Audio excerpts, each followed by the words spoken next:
Hello and welcome to the Fantasy Life Show. I'm your host, Ian Hartitz. It is a great day to be great. And it's a great day just to absolutely breathe, bleed. All things football, everyone. It's back. I was watching preseason all last night. It's all this weekend. My goodness, I love it. Maybe not again the regular season, postseason goodness we're all really salivating for. But dang it, guys, even bad preseason football is better than no football, as Ulysses S. Grant once said. Accordingly, we have a great show on tap. Want to get in a very special guest today to go through plenty of bold calls, also some roster, projections with some of the day three rookies coming in, and maybe, guys, even a little bit of college football here on today's Fantasy Life Show. Presenting the one, the only president of the JJ McCarthy fan club, we got Thor Nystrom in the house. What's up, Thor? How you doing, Ian? Yeah, we got preseason football back. Last night was super fun, and I'm excited to chop it up with you about it. Shout out to Matthew Freeman, 2-0 now on Freeman's locks. He has said that he is going to retire from doing any more picks, but I think maybe, just maybe, we could coax another one or two out of him. So again, plenty on tap today for today's show, everyone. Let's get after it with our DraftKings opening lines.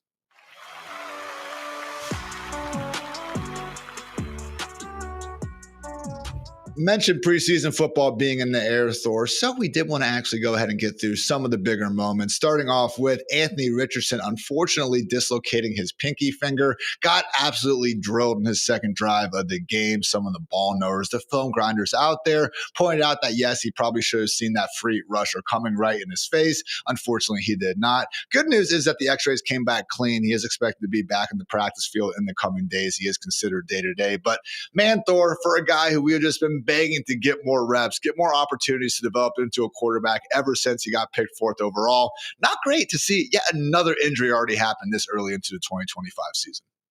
And especially the way that it happened. It looked like he missed a protection, and then he definitely missed the free rusher that resulted from that. Just didn't even know that he was coming. Just bared right down on him, and obviously that led to the injury. Daniel Jones, this is going to be a push for him, in his push to be QB1 there and steal that job from Richardson. But yeah, unfortunate for Richardson, but at least he got some good news on the aforementioned x-ray.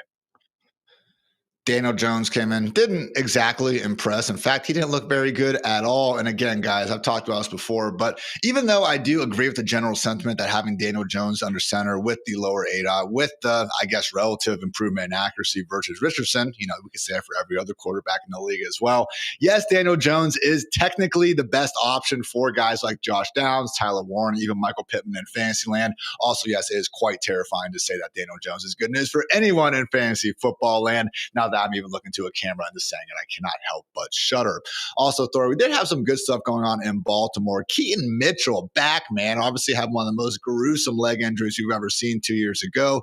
Was back out on the field briefly last year, but admittedly, he even said that he was not the same guy. We heard murmurs in training camp that he was feeling back to his usual self, and man, it certainly did look like the case out there. Nine carries, 68 yards, and a pretty nice 22-yard touchdown run. So again, it's the preseason. I'm not trying to say that, oh my goodness, look at this production. How could you even fathom leaving a fantasy draft without Keaton Mitchell? But Thor, for guys that are, again, coming off of injuries, it's good to see them look good. And yes, I will say, if you are in one of these deep 24, 25 round fantasy drafts, maybe even 18 to 20, you don't need to draft a DST yet. God forbid. You better not be in a league with kickers. But if you are, then okay, I guess that's fine. It is 2025 after all. You don't need to draft him yet. Someone like Keaton Mitchell is one injury away from to Derrick Henry from actually making some noise in Fantasyland. Good to see the guy looking good out there. Yeah, it for sure is. And, you see that injury in the moment, you're like, is Keaton Mitchell ever going to play again? And so to see him back out there and balling out's great. Super duper fun player. You have that explosive element with him. And now that he's back, he's an interesting stylistic guy next to Derrick Henry coming in off the bench. Obviously, you have the hammer there wearing out defenses, and when they're worn out, maybe we get some Keaton Mitchell this season and maybe hitting some dingers, because that's what that kid does. He's in the batter's box, sitting back on the heels, swinging for the fences, looking for explosive plays with that speed. 8.4 yards per attempt on 47 carries back in 2023. That is absolutely ridiculous. Again, he was doing it at the same time Devon Achane was. And it was like, what did they put in this water cooler for some of these rookie running backs? Also, a 68% success rate on those runs. So, no, guys, I don't think he's going to be carving out any sort of role side by side Derrick Henry. And I also will note that Justice Hill, the real RB2 in Baltimore, was also resting alongside most of the starters out there. But hey, again, God forbid something does happen to the big dog, we would be seeing Keaton on the cover of many waiver wire articles throughout the industry. Finally, Thor, we did have the much anticipated debut of Ashton Jeanty, the near Heisman winner from last season. Boise State product out here again, came oh so close to breaking Barry Sanders' single season rushing record. Went out there, got 3 carries, and now Thor, you and me actually have more career rushing yards at the NFL level than Ashton Jeanty. Bust, are we just done with Jeanty now? I mean, undraftable in fantasy formats, I'm assuming. I got to give a shout out to the Seattle Seahawks, whoever their social media intern is, because last night he put out a tweet of is George Holani the best Boise State running back? People are asking, but no, in all seriousness, you just see Jeanty out there. He's going to be fine this season, but it was, some of those memes were kind of funny with Holani doing what he was doing. Having fun out here. Yeah, man, if you can't have fun with some preseason duds, then what are we even doing out here? So we'll note that it gave me some like Penn State game flashbacks, Thor, because like there was just literally nowhere to go with the ball. So hopefully the Raiders O-line gets their, shit together as we get into the regular season. Again, please don't overly sweat what we saw. 4-3 small carries for Jeanty. Still very much someone who should be going in first rounds of fantasy drafts of most shapes and sizes. So guys, these have been our DraftKings opening lines.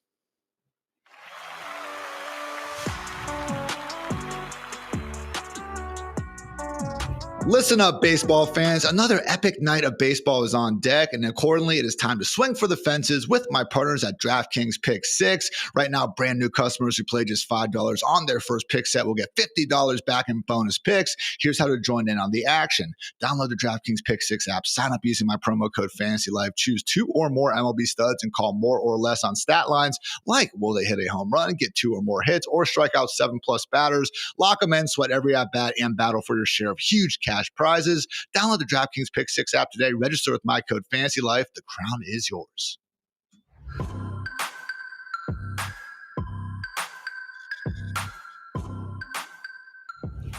I will say, Thor, last thing on some of those preseason performances, I am appalled that Chip Kelly, which, by the way, thank you for helping get the Ohio State University a national championship and everything, but he really did change the Ashton Jeanty stance. No more Michael Myers standing up, straight in the backfield anymore. Just another regular running back, and it probably makes more sense for his athleticism and what they actually want to do on the football field, but really it was a fun era there. Nick Chubb's kind of looked like that. There's also an old show called Boston Legal. There's a character named Hands who would kind of stand up straight with his hands, also on his thighs. So, just always remember the days of the Michael Myers, Ashton Jeanty stance. We will be missing that. Anyway, Thor, again, love to have you on the show, man. We are going to now break down 3 players you cannot wait to draft this year. As much as you are a college football fantasy diehard, more on that in a little bit. I know you also dabble plenty in the NFL fantasy streets. Also, our resident Minnesota Vikings diehard here alongside Paul Charchian. So, Thor, let's kick things off with your first player that you cannot wait to draft this year. I'm going to go with Jordan Mason as my first one. We'll keep it local here. Jordan Mason still is not getting the respect that he deserves in fantasy drafts. We know that it's going to be a split carry type thing, split usage there. Aaron Jones, speaking of Paul Charchian, Aaron Jones told Paul Charchian at the Vikings draft party, like over draft weekend in late April, that it was going to be split between him and Jordan Mason for the coming fall in terms of the usage. Kevin O'Connell has stated that. This is just a fact now. And the touches that Jordan Mason are going to get, you're going to see a ton of goal line stuff. Aaron Jones last year was horrible running inside the 10-yard line. He had negative yardage inside the 10-yard line. It's why the Vikings went out, fixed their interior offensive line, which is another data point for Jordan Mason, and then subsequently traded for Jordan Mason to improve the rushing efficiency. I don't think he's going high enough in drafts. And Charchian has a take that, a bet on Jordan Mason to lead the NFL in rushing touchdowns. The odds on that have come way, way down, but I think that that's worth looking at. running backs on teams where around the goal line where they function as the top guy there. We have seen them lead the NFL in rushing touchdowns the last couple of years. So Jordan Mason is someone to look at and a guy you can get at a discount in fantasy. I have my 7 must draft players article coming out here in a few days on fantasylife.com. I invite you guys to check that out. Jordan Mason is one of them. And the big thing here, I agree with everything you just said, Thor. It is that price point. I do actually think he profiles as a cheaper version of a David Montgomery, maybe even a Caleb Johnson. But man, would it be that shocking if we do just see him straight up outscore someone like Caleb Johnson, considering the potential for this Vikings offense to be far better than what we're likely to see out of Pittsburgh? I do think that has a chance. So no, not every single site is a situation where you're going to be getting a great bargain on Jordan Mason. When I look at places like Yahoo, Underdog, FFPC, he's going RB33 or higher. But man, guys, I'm on some of these other sites too, and seeing him going as the RB40 on ESPN outside the top 10 rounds, RB45 over at CBS, RB39 on Sleeper. We're talking about Jordan Mason going next to guys like Rachaad White, Zach Charbonnet, Trey Benson, who really, in my opinion, have no chance of carving out the sort of standalone value that, again, could be on Mason's plate from day one. So firmly with you on Jordan Mason, Thor. Again, really a flex with benefits option who's being priced far closer to pure straight up handcuffs. Let's talk about your second player here. Second year wide receiver, got the first round pedigree, and man, sure seems like there's plenty of targets to go around. Talk about 49ers wide receiver, Ricky Bullets, Ricky Pearsall. I love Ricky Pearsall's game. I was one of the few people in my industry to rank Ricky Pearsall as a first-round prospect in the 2024 draft. And obviously the 49ers ended up taking him at the end of the first round. And you mentioned there with his nickname, he had the unfortunate thing in his first off season heading into the rookie year, and you had to rehab that. You came back from it. Ricky Pearsall was tremendous at the end of last season. Once he got back to full strength, the second to the last game, Ricky Pearsall, 10 catches, 141 yards, and a touchdown against the Lions in late December, 6 catches, 69 yards, and a touchdown against the Cardinals in the finale. And Ricky Pearsall now, Grant Cohn, the 49ers beat reporter, is saying Ricky Pearsall is this team's wide receiver 1. He's been the best receiver out there in practice since he came back from a hamstring injury. Grant Cohn said healthiest and most explosive wide receiver on the field. Ricky Pearsall is not going high enough. He's just not. The 49ers lost, the skill talent that they've lost. Obviously, they had to replenish the wide receiver room. Brandon Ayuk and the injury he's coming off. You don't have a lot of reliable options there. Ricky Pearsall was one of the best route runners in 2024. He is going to create separation no matter where he is deployed. It's a guy that Brock Purdy is going to learn to lean on. You already saw at the end of last regular season, again, when Ricky Pearsall got back to 100%. I think Ricky Pearsall is going to go off this year. You can get him on a discount in fantasy right now. This is probably going to be the last year you can do that. My pre-draft comp for Ricky Pearsall, by the way, Ian, was Adam Thielen. I think there's a ton of similarities in those guys' games. I think this kid is a young Adam Thielen, and again, I think he's headed for a huge year. See, I like that comp because I hear a lot of people saying they brought in Pearsall to do the things that Debo does. And look, I'm not saying that you can't give Pearsall the ball and he'll make some plays. He had a long reverse against the Cowboys. Okay, he's shifty as a route runner. I'm sure he can make some people miss, but actually he made 0 guys miss per PFF last year. Did not force a single broken tackle. And as much as we can, again, blame that on getting shot in August, which honestly, maybe that is a good enough reason. I do like that Adam Thielen just getting open and being a baller more so as a route runner comp than anything with Mr. Debo. So on Thursday, I actually recorded a show with Matthew Friedman, Nerds versus Normies store. We were looking at guys with kind of different ADP changes on some of the big money sites, your FFPC, Real Time Sports, Underdogs of the World, versus the home league, Sleeper, Yahoo, and ESPN. Didn't mention Pearsall, but he actually does fit this bill as well because, man, he is a top 70 pick on Underdog, top 90 Real Time Sports. He's going pick 95 over at FFPC. Meanwhile, ESPN pick 122, Yahoo pick 113, CBS pick 129. I feel like this is one of those dudes where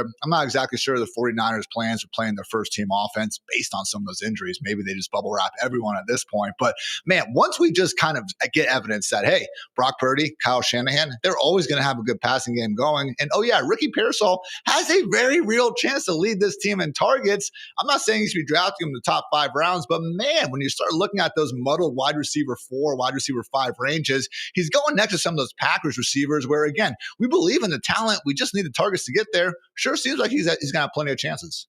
Yeah, I mean that's what it is, and to the point of the comp there, yeah, he doesn't play like he's not a manufactured touch guy. Pearsall is a guy that creates separation all three levels of the field, but I think in particular the intermediate sort of the paper cut stuff, I think he's going to get pounded with targets again. I think especially at the beginning of the season, he's going to be the most reliable guy they have in terms of consistently getting that separation.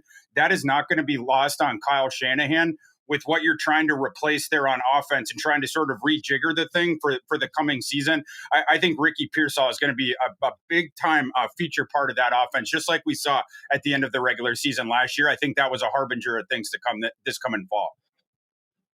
I've drafted a little more Jawan Jennings and Ricky Pearsall, but honestly, it's similar to Jaden Reed and Matthew Golden, even Josh Downs and Michael Pittman, where I think all of them are being priced at reasonable spots. Happy to get whichever one's kind of left standing during the course of any given draft. So Ricky Pearsall, Jordan Mason, love both those picks, Thor. Now it is time to get in some of these college football streets. You are an absolute savage. You run a 50-team, I believe, college football fantasy tournament every single year. I was in it last year. I had to bow out because, good God, Thor, trying to manage 30 or so fantasy teams in the NFL. Little too much for me already, but man, I respect the heck out of you, Eric Froton, and the rest of those savages. So now let's give some time. Let's give some love to the man who very well could be a top 5 overall pick, if not the number 1 pick in 2 short years, Ohio State's finest Jeremiah Smith. Thor, you suggested this, not me. Let the record show, but I am thrilled you did. Let's talk about the man who, again, was very responsible in helping get the Buckeyes that natty last season.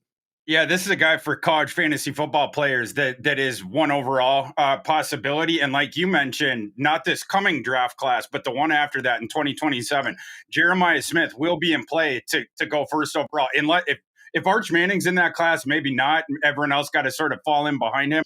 But otherwise, Jeremiah Smith, Ryan Williams, Cam Coleman from Auburn, that draft, the wide receiver class after this coming one, so in a year and a half, is going to be absolutely nasty. I can't wait for that. But Jeremiah Smith this coming fall, the targets that you're going to get in that offense, you have a new quarterback, Ian, as you know, Julian saying, and Jeremiah Smith was just named number 1 on Bruce Feldman's freak list. Utterly freaky athlete, and the ball skills on Jeremiah Smith downtown are ridiculous. Will Howard found that out last year, just tossing lollipops up to him. This was a true freshman who was out there bodying veterans, safeties that could not compete with him downfield. Can't wait to watch Jeremiah Smith on the field this year. The amount of one-handed catches this dude already has on his film is ridiculous. He can jump out the gym. You mentioned the Bruce Feldman's freak list, guys. 6'3", 223 pounds. He's already repping 225 for 20 reps, squatted 550, hit 23.5 miles per hour on the GPS. I mean, you look at him just get off the ball on a couple of those go routes against Tennessee. And again, the fact that, man, this size is doing that, okay? Because I know Ryan Williams, he came out so strong last season. And for my money's worth, that touchdown against Georgia is still one of the coolest plays I've ever seen. If you want to say it is the coolest, I will not be disagreeing with you. But Thor, it's that combination of just the go get the football ability combined with, again, this freakish size. Like Ryan Williams, is that dude even 200 pounds soaking wet? I'm not sure at this point. Just a freshman in his own right. But it's that size, ball catching ability. And God forbid, he's going to get another extra couple years in this Brian Hartline receiving room where we've seen just a nuanced route running from the Emeka Bukas, Jackson Smith, and the Jigbas, Garrett Wilsons of the world, man. Ceiling really is the roof for this dude. We're talking about a guy, with all due respect to Jamar Chase and Justin Jefferson, but he could be in that dynasty conversation the second he is draft eligible. 100%. I mean, you see him as a true freshman. It's like, this is Julio Jones 2.0. Yeah, but Julio Jones 2.0. This kid can ball, and there's only so many people that you can compare that guy to, right? That are that big and have that kind of athletic profile and can go downtown and get it, right? I mean, that's a guy that flips 50-50 balls to enormous odds in your face. They're like 90-10 balls when Jeremiah's or 100-0. I mean, it is just very, very difficult to compete with him downtown. And then Ryan Williams, in that class, he's more like your Jalen Waddle. You were mentioning the movement and that touchdown against Georgia where he looked like Neo on that thing, like the way that he was moving and just stopping full speed and then pirouetting. And he has defenders running into each other like Keystone Cops, like a high-speed car chase. They're just running into each other. Very difficult to touch Ryan Williams. He's more like a Jalen Waddle type. when you think about his projection to the next level. But yeah, can't wait for those guys. College football right now, utterly stocked in wide receivers. So something to pay attention to this fall. It's going to be a fun season. So much fun. The one thing Jeremiah Smith said that I really hope turns out to be true is that he is not planning on losing to Michigan ever again. Certainly would make for some more, festive Saturdays in the Hartitz household there after Thanksgiving. Please, Jeremiah, we are begging you for that. But good stuff there, Thor. Now let's get back into some actual 2025 fantasy football goodness. Time to break down our belief level in some day 3 rookie running backs.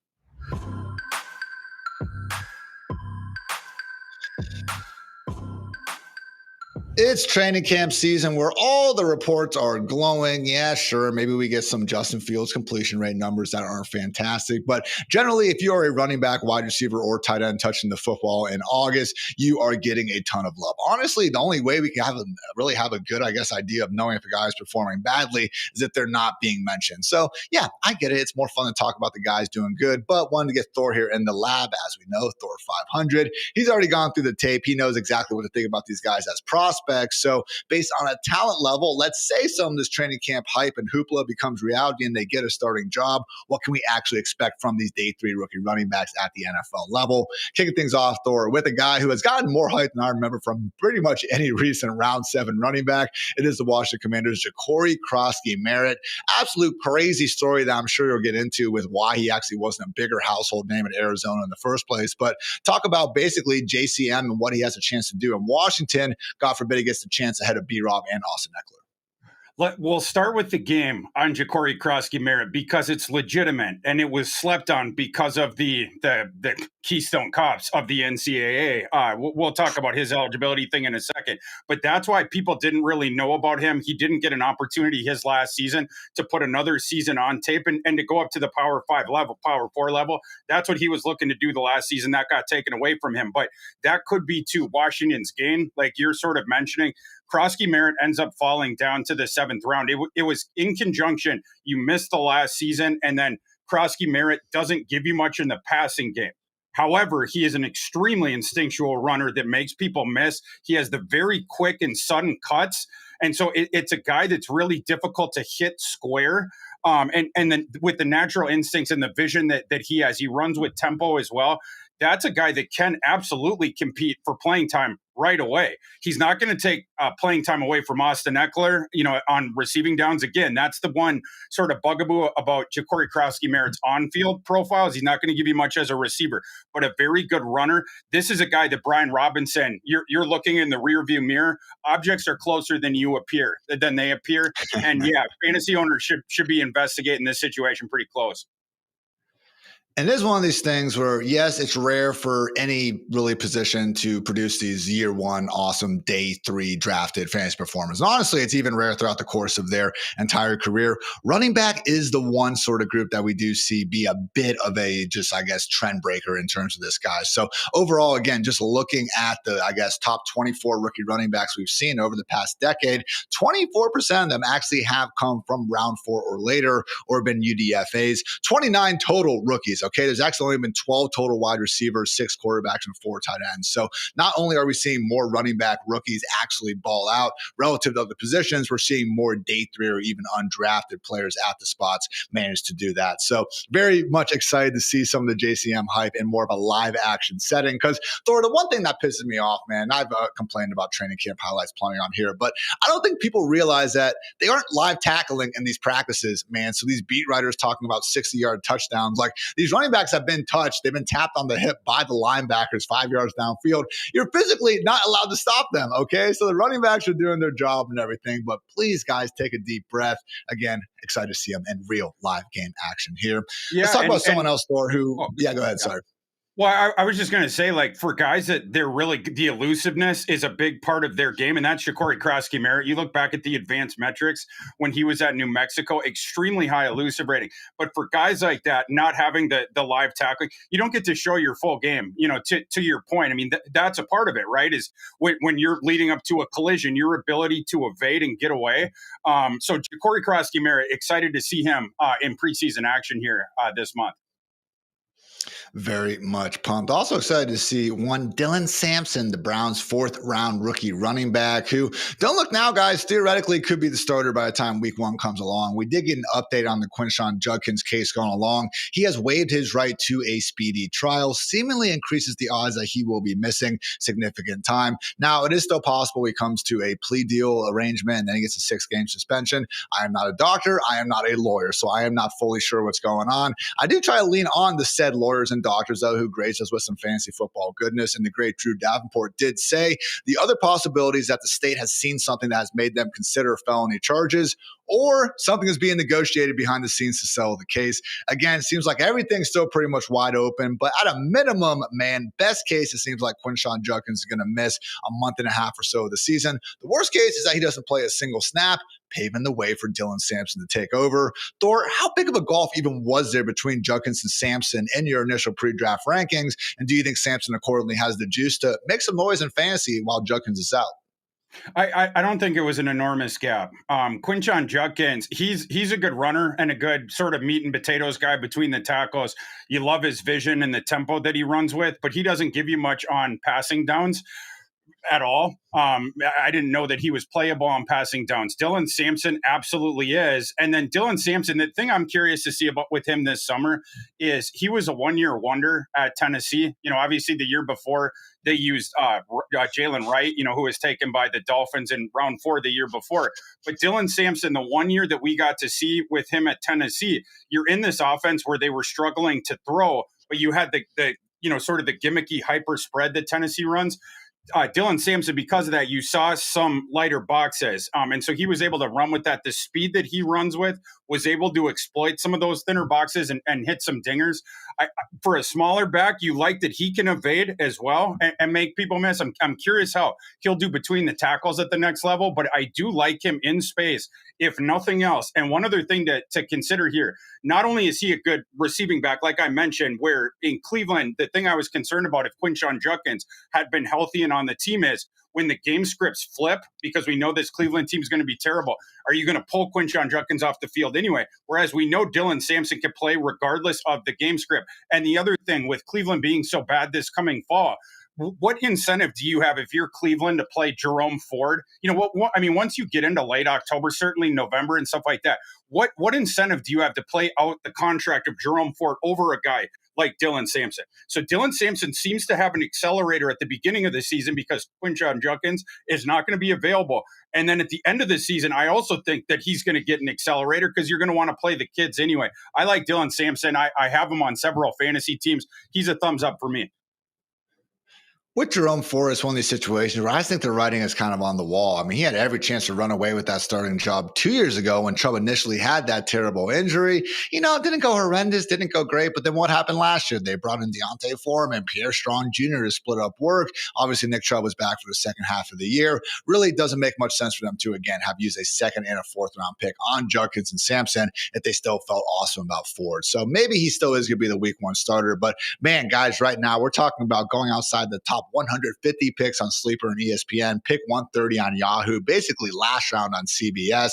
If you are in those final few rounds of fantasy drafts and no one's taken Dylan Samson yet, you should very much be that guy or gal. Last one, Thor, before we get some rapid fire, I want to talk about Bears RB3, even though he is a round 7 rookie. Kyle Manungi, someone who actually made some noise at Rutgers. Again, went round 7 for a reason, but if I've heard anything about this running back class is how freaking good it was. Maybe could have gone a little bit higher in another system. Also, or another year, I should say. DeAndre Swift, Roschon Johnson, let's face it, not the steepest competition in the world. You keeping a candle on here for Kyle Manungi? Yeah, this is a guy, it's another one that I want to take a shot on late in drafts. I'm interested in him in dynasty drafts and in particular in deeper leagues where I would probably hop the line to get Kyle Manungi. I think this is a really interesting situation with Ben Johnson taking over that offense. We have seen DeAndre Swift with Ben Johnson. The last time it happened, DeAndre Swift got benched that season. I don't think Roschon Johnson he's not going to be your bell cow at all, whatever. I think that Kyle Manungi, I put him in the hierarchy, the pecking order, at least the way that I'm seeing it. You know, the unofficial depth chart they put out is probably different, but I would put him up, Manungi above Roschon Johnson. Manungi, the thing that he lacks, it's world class athleticism. Like he's just sort of a mad kind of an athlete, but he is an awesome pass blocker, and I think that's how he gets on the field right away, one way or the other. He's the best pass blocker on the team. He's a solid receiver, and then he's going to get what is blocked for him as a runner, if nothing else. Like he is a fighter. He's a forward charger. He's going to fall forward. He's going to fight you for it. You're not going to get the explosive plays out of him. But again, someone you can trust to protect your quarterback, which in this case, I think also is important because Caleb Williams, Ian, as you know, he doesn't like throwing the ball within 2.5 seconds of the snap. That's an extend the play kind of a guy. You might, if you're Ben Johnson, realize, oh man, I would rather have the extra pass blocker back there in Manungi than having, let's say, DeAndre Swift out there running routes because of Caleb Williams' high wire act. And we'll see how the Bears offensive line is this year. But I think Kyle Manungi is a guy that people late in deeper drafts absolutely should be prioritizing. And there have been some positive notes out of training camp. Again, nothing set in stone yet. I'm looking forward to getting some of the first team snap rates here throughout the preseason. But look, DeAndre Swift is a clear-cut RB1 in Chicago right now. They were saying that Manungi was actually the clear-cut second team running back. The caveat here was that Roschon Johnson was getting all the goal line work with the first team. So again, trying to piece together the puzzle here with every little note that we get out of training camp. But at a minimum, again, just the fact that if you would say, hey, don't even just forget everything Thor just said for a second, even though it was good, about the talent here. Like it's a soft depth chart with Ben Johnson and an ascending offense. And this dude is absolutely free. So again, said it before, if you guys are sick enough, like myself and many of the fantasy lifers, to be drafting this early, Kyle Manungi is one of these guys where round 19, round 20, you could do a lot worse. And really just don't mind not spending a pick at all in the defense if you don't have to. Because again, guys, Patriots, Cardinals, even the Giants in that pass rush, those are 3 DSTs likely to still be on your waiver wire. And yeah, Manungi gets cut, nothing comes of it. Yeah, we can go ahead and ditch him later. Not going to be a big issue there. Upside, though, if something good happens, going to be far better than whatever DST is sitting on your bench.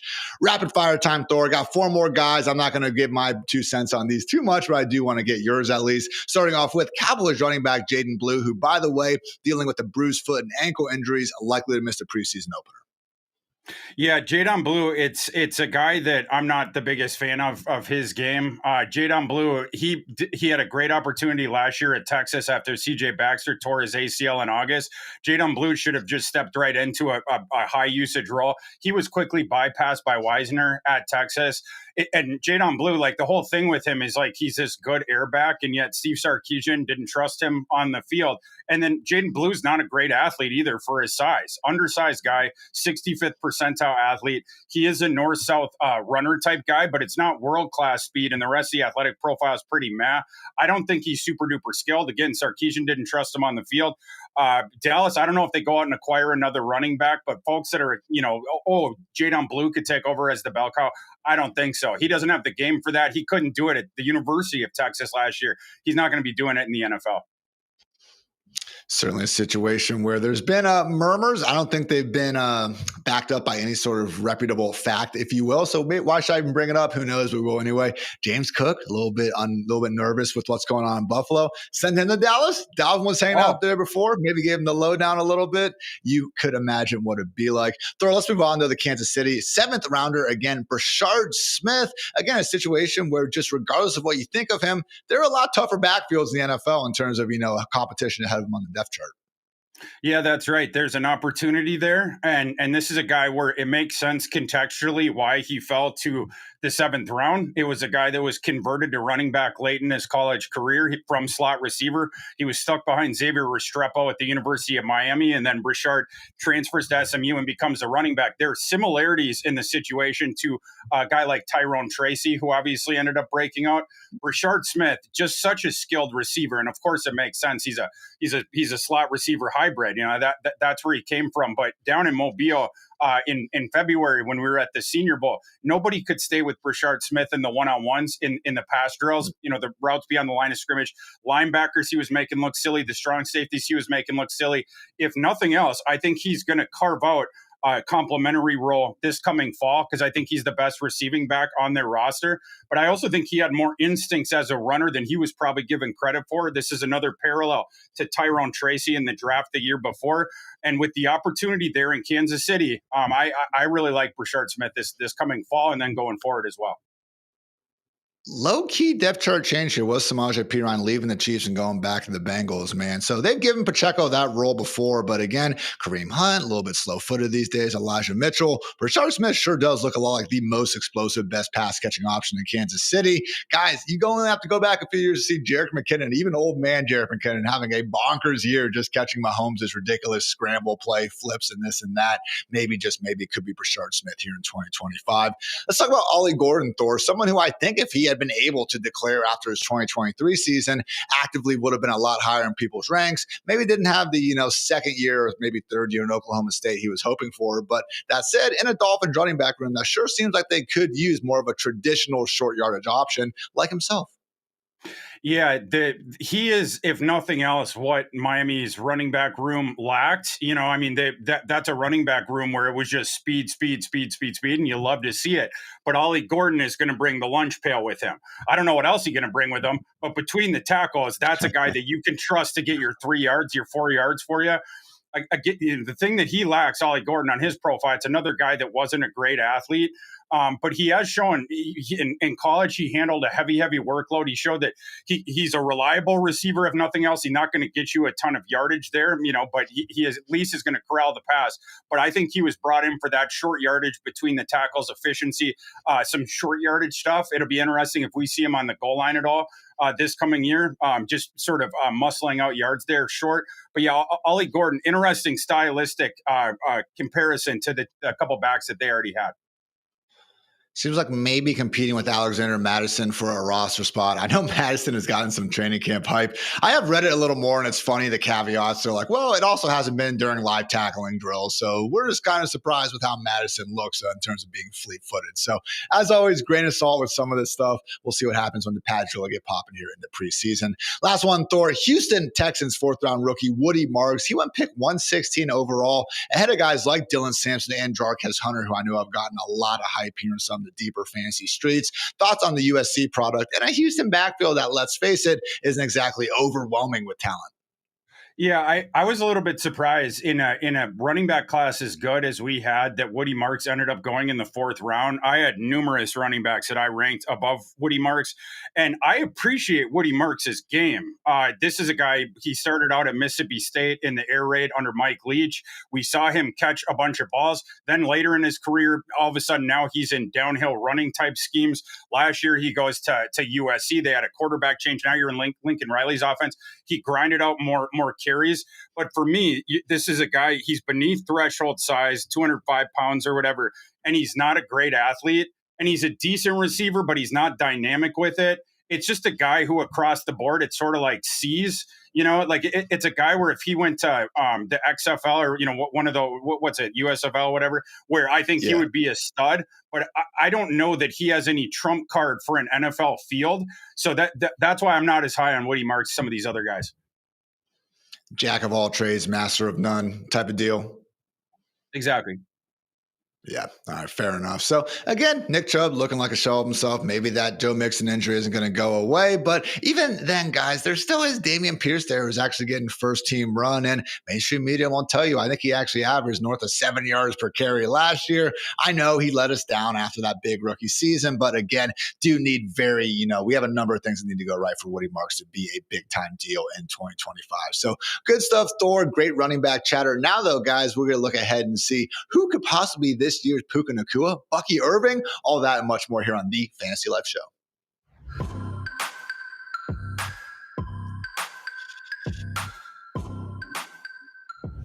Spoiler, everyone, there is not going to be a this year's Puka Nacua or Bucky Irving in all likelihood, okay? But we can use the general idea behind this. Day 3 rookie wide receivers or running backs who surprise and actually are much more talented than their draft capital suggested and wind up hopefully leading us some fantasy glory. So Thor, we're going to start things out with Puka, who, again, had arguably the greatest rookie season by a wide receiver ever. So no, I'm not saying that a day 3 wide receiver is going to manage to replicate or best what Puka did, but is there a day 3 wide receiver entering 2025 who you at least think has 1,000 plus yard upside? Well, I'm going to give a shout out to someone that doesn't qualify, but almost did, and Isaac Tesla from the Detroit Lions, late third round pick.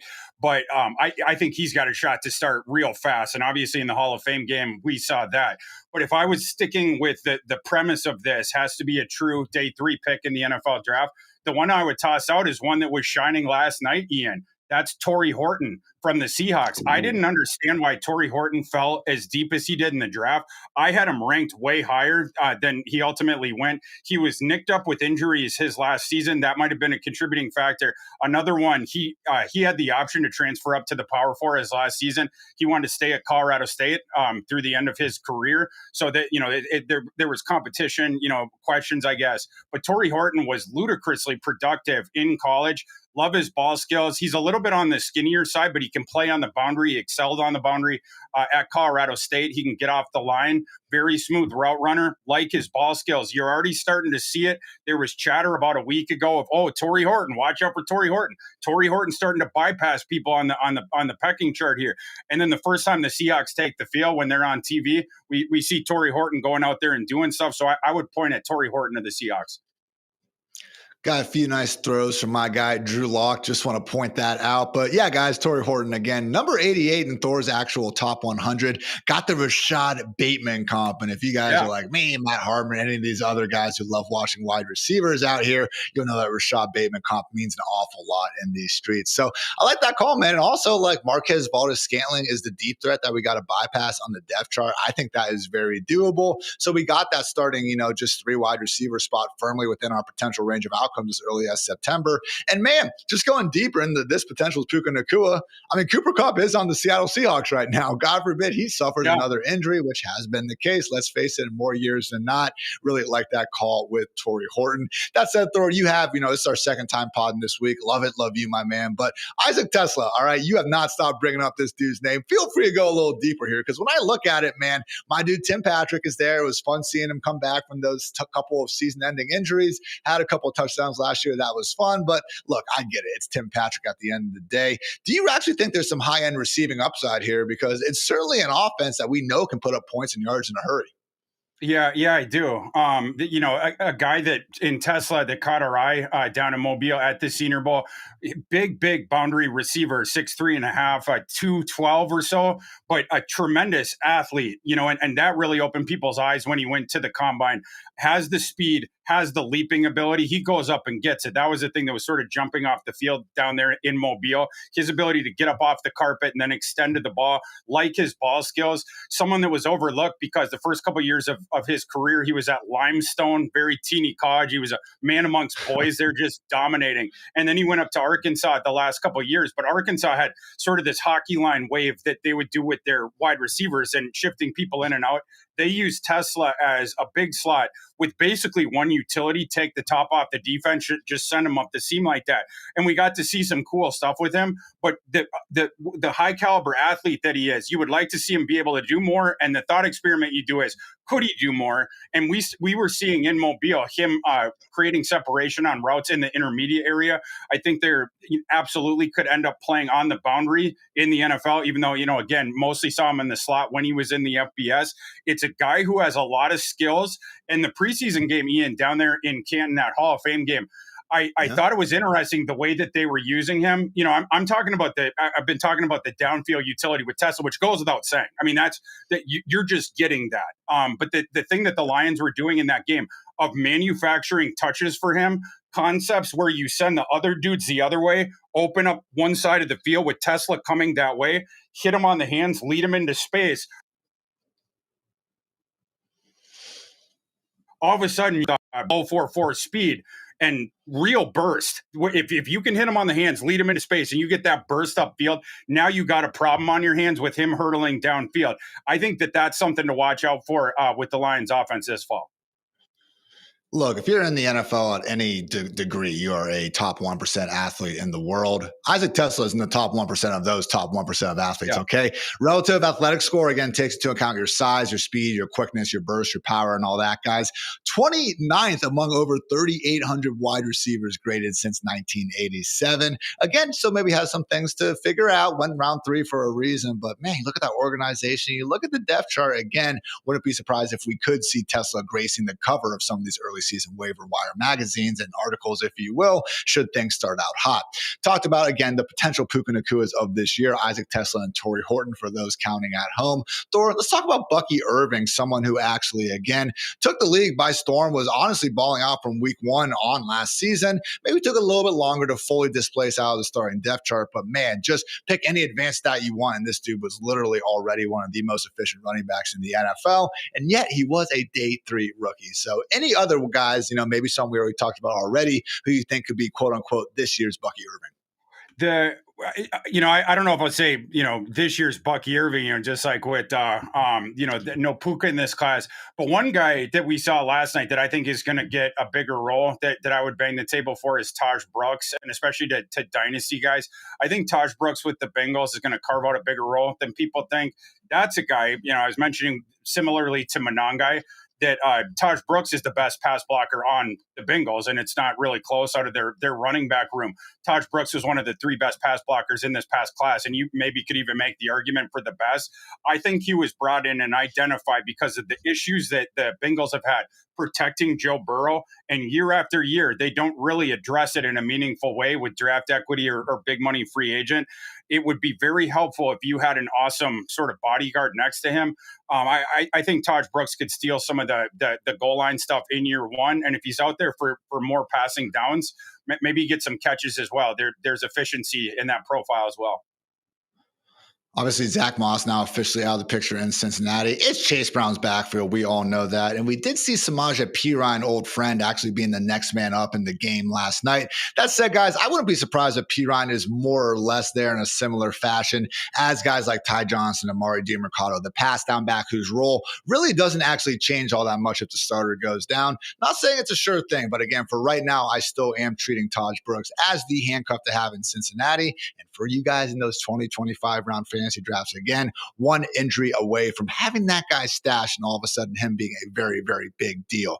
Thor, last one. Is there this year's James Robinson? Because, man, one of the things you do, and look, I know all you draft analysts are complete psychos. You have your Thor 500. Everyone's got their rankings, but you take things another step forward. And after the draft, you go through all these undrafted free agents. You give your rankings and all that stuff. So is there anyone that didn't even get drafted, Thor, who you think actually has a chance of being a household name by some point this season?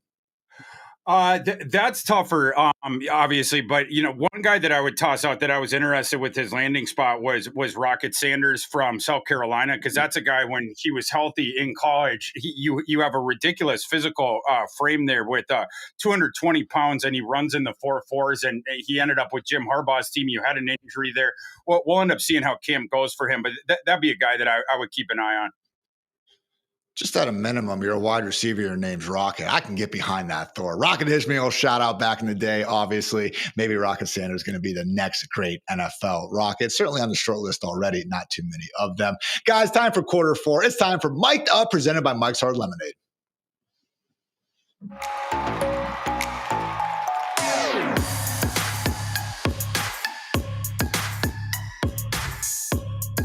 Guys, this season, we are turning up the heat and handing over the mic. Brought to you by Mike's Hard Lemonade. It's time to go hard for your league with our new weekly segment, Mic'd Up. So, Thor, you have 2 bold calls that we're going to end the Fantasy Live show with.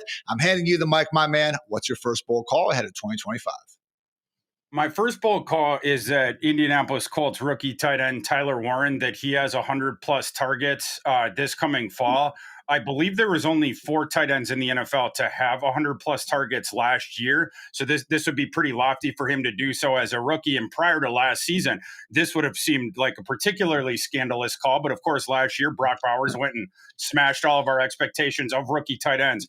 I think Tyler Warren, you're looking at this year's Brock Bowers. There's so many similarities between those guys' games. It's just Tyler Warren is bigger. I think Brock Bowers, you can make the argument he's a better route runner down the field, But Tyler Warren, it's another manufactured touch guy, just like Brock Bowers was. So you knew you have an embedded high floor there. And with presumably Daniel Jones being the starter for the Colts this year, sorry, I just think that that's what's going to happen. Ian, you've been mentioning this about the passing attack. We know Daniel Jones's game. It becomes the paper cut thing. This is why Tyler Warren was brought in. The Colts had to do something to improve their offensive efficiency, try to move the chains. I think that's going to be Tyler Warren. I think he's going to finish top 5 in tight ends this coming fall in targets. Also talked about Tyler Warren with Matthew Freeman yesterday. And the thing we talked about too, Thor, was just how lethal this dude can be as a rusher with some of those design runs that Penn State was giving him. Again, a situation where Anthony Richardson is out of the picture. I know Daniel Jones can scoot a little bit as well. Saquon called him Vanilla Vic back in the day. People don't forget there. But I do think it's more likely to see Tyler Warren get involved in the run game when Daniel Jones is at QB versus Anthony Richardson. So also one of these guys, man, where I think it depends a little bit on the site, how aggressive you want to get with him. But that said, man, ESPN right now going tight end 13, pick 133. Yahoo, tight end 15, pick 121. Even Real Time Sports, one of the bigger money sites, guys, tight end 13, pick 128. So a little bit higher over on Sleeper and FFPC. But yes, Tyler Warren, guys, if you are doing this first or last barbell approach to tight end where, you don't get your George Kittle, Trey McBride, Brock Bowers, someone like Tyler Warren teamed up with another late round option, really think you could do a lot worse there. Good stuff, Thor. Now close us out with another bull call, this one of the college football variety. Yeah, Minnesota safety Coy Parrish is going to be this year's Travis Hunter. Coy Parrish last year as a true freshman was one of the best safeties that we had, as a defender in college football. They have been practicing Coy. He has the dual color jersey that they've had on him since the spring. They will use him as a slot receiver this PJ Fleck getting help there. I think Coy Parrish is going to get a lot of targets. He's going to be playing both ways. They're also going to get him involved again as a returner on special teams. So really, this is a 3-phase guy. If you're looking for the Travis Hunter of college football this coming season, it's going to be Coy Parrish of Minnesota. I see PFF actually has him already as the number 2 returning safety in college football. So now we're adding some offensive goodness to his plate. Look, Chris Gamble, Thor, walked so Travis Hunter could run, but maybe now Coy Parrish is going to be the one who finally finishes things off there. So great stuff, my man. And Thor, I just kind of want to know, man, what is your overall kind of fantasy allotment this year? Again, I mentioned you're a huge college football fantasy league, but how many leagues are we kind of talking as a whole across the wide range of, fantasy football? Probably be in 14 or 15, something like that, and some of those are college, I go more even distribution with that. But yeah, we love to play all different kinds of formats. I'm going to be in several guillotine leagues as well. As part of that, we got our dynasty leagues. And then of course we have our college fantasy leagues, a little bit of a potpourri there.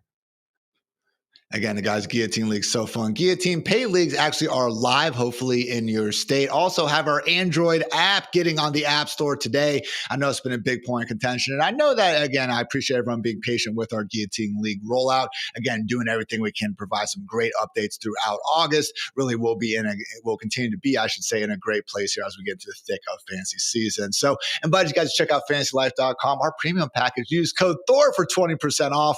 Talk about a great day to be great there. So hope you guys all enjoy the weekend. Preseason football, one step closer to fantasy football draft season. So for Thor, for producer Matt, for producer Kelsey, I'm Ian. Thanks again for tuning into the Fantasy Life Show. And until next time, take care, everybody.